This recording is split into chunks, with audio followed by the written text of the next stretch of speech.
Mənim səhvlərimi təkrarlamayın. Bu sözləri Ermənistanın baş naziri Nikol Paşinyan deyib.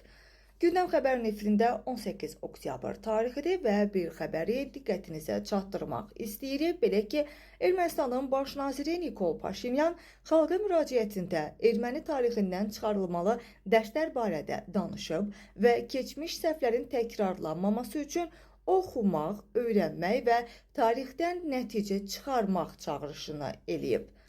Gündəm xəbər verir ki, Paşinyan bu zaman çıxışında bu fikirlər səsləndirib. Tariximiz bizə deyir, mənim səhvlərimi təkrarlamayın. Bunun qarşısını almaq üçün biz oxumalı, öyrənməli və öz tariximizi dərindən dərk eləməliyik. O, həmçinin vurğulayıb ki, real Ermənistan ideologiyası və 4-cü Respublika konsepsiyası məhz erməni xalqının tarixi təcrübəsindən, eləcə də keçdiyi yollardan qaynaqlanacaq.